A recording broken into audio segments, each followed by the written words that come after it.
আমাদের ইমাম আযম আবু হানিফা রাহমাতুল্লাহি আলাইহি উনি সারা রাত নামাজ পড়তেন।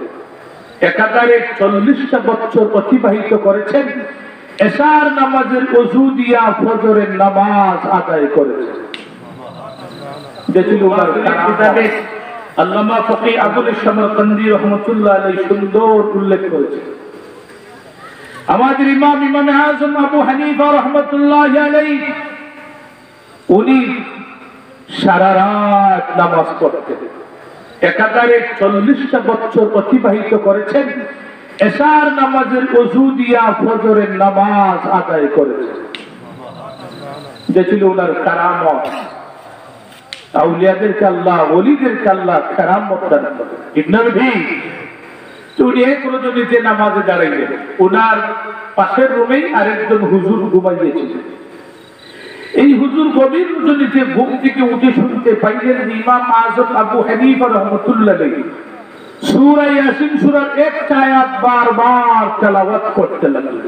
ইমাম আযম পড়তেছেন, ওয়ামতাযুল ইয়াওমা আইয়ুহাল মুজরিমুন,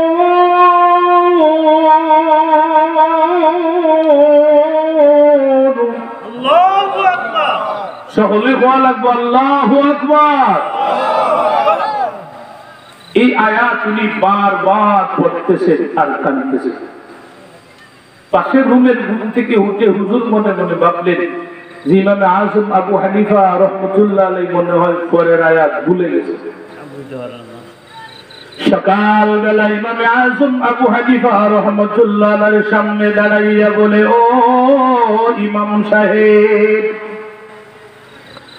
গত রজনীতে আপনি বারবার তেলাওয়াত করলেন কেন? মেহেরবানি করে বলুন পরের আয়াত কি আপনি ভুলিয়া গিয়েছিলেন? ইমাম আযম আবু হানিফা রাহমাতুল্লাহ আলাইহি জবাব দিলেন, হে আমার ছাত্র, পরের আয়াত আমি ভুলি নাই। ওই আয়াত যখন তেলাওয়াত করেছি স্মরণ হয়েছিল হাসরের ময়দানের কথা। হাসরের মাঠে যখন সমস্ত মানুষ দাঁড়াইয়া যাইবে, আদম আলাইহিস সালাম থেকে নিয়ে কিয়ামতের আগ পর্যন্ত সমস্ত মানুষ যখন হাসরের ময়দানে দাঁড়াইয়া যাইবে, তখন আল্লাহ ঘোষণা দিবেন, ওয়ামতাযুল ইয়াওমা আইয়ুহাল মুজরিমুন, হে পাপিষ্ঠের দলেরা, গুনাহগারের দলেরা, আজকে তোমরা আলাদা হইয়া যাও, আজকে তোমরা পৃথক হইয়া যাও আমার মায়ার বান্দা বান্দীদের কাছ থেকে। ইমাম আযম বলেন, আমার মন বলে না জানি মহান আল্লাহ আমারে কোন কাতারে দাঁড় করাইয়া দেয়। আল্লাহ যেন আমারে আল্লাহর মায়ার বান্দা বান্দীদের কাতারে দাঁড় করাইয়া দেয়। ওই আশা দিয়া সারা রাত বিবি আল্লাহর দরবারে কান্দিয়াছি।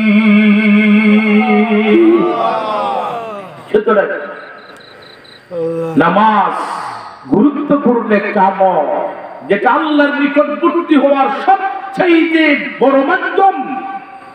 নামাজের মাধ্যমে আল্লাহর ওলি হওয়া যায়। নামাজের মাধ্যমে ইহকালও শান্তি, পরকালও শান্তি পাইবেন। নামাজ যারা পড়ে এরারে আল্লাহ এত এত মহব্বত করেন, মায়া করেন। যেমন দুনিয়াতে প্রমাণ, একজন নামাজি পরহেজগার মানুষের সামনে একজন বেনামাজি যখন সামনাসামনি হয়, তখন বেনামাজির চেহারা এমনিতেই সুতো হইয়া যায়। ঠিক না বেটি?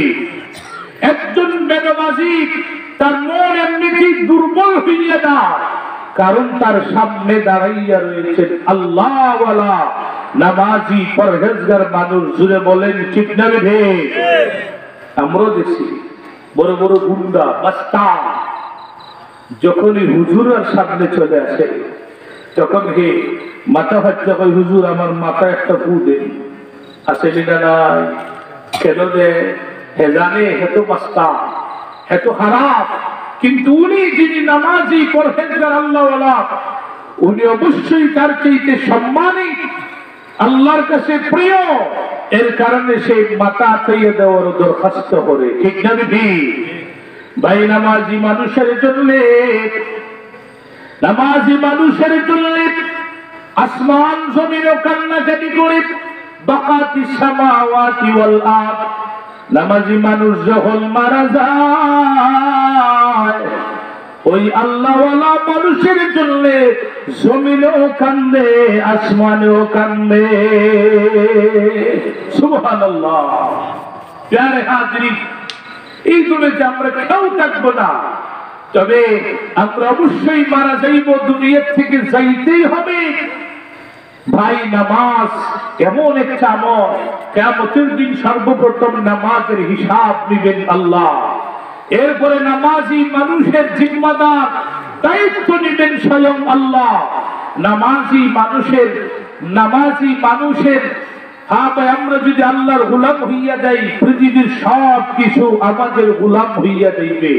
জুড়ে বলেন সুবহানাল্লাহ।